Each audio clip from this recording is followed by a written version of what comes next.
Nagkasundo sina Senate President Francis Chis Escudero at House Speaker Ferdinand Martin Romualdez na buksan ang linya ng kanilang komunikasyon. Ito ay upang maiwasan ang hindi pagkakaunawaan ng liderato ng dalawang kapulungan ng Kongreso. Ayon kay Escudero, bahagi ito ng kanilang commitment na maipasa ang mga pangunahing panukalang batas na napagkasunduan sa Legislative Executive Development Advisory Council o LEDAC meeting.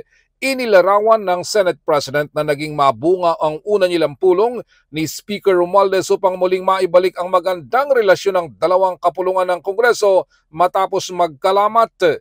Nagkasundo din ang dalawa upang panatilihin ang checks and balances upang walang kapulungan ang aabuso sa kapangyarihan. Maliban sa mga LEDAC priority bills, ay napagkasunduan din ng mga panukalang batas na mas madaling maipasa at pasado sa panlasa ng Malacanang ang kanilang bibigyan ng prioridad kaysa magsasayang ng pagod sa mga panukalang batas na mahirap maipasa sa dalawang kapulungan ng Kongreso o kaya ay i-veto lamang ng Malacanang. Matatanda na nagkaroon ng palitan ng maanghang na salita ang mga senador at congressmen dahil sa usapin ng charter change.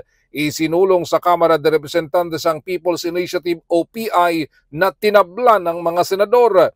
Kahit ngayon ay ipalitan na naman ang salita sa pagitan ng mga congressmen at senador, ito ay matapos questionin ng mga batang mambabatas ang nagtripleng budget sa pagtatayo ng new Senate building sa Taguig City.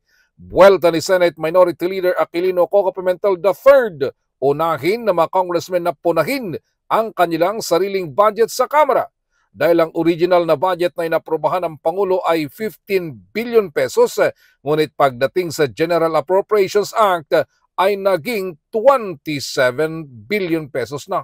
Para sa MBC TV Network News, ito si Raymond Danpas, sama-sama tayo Pilipino.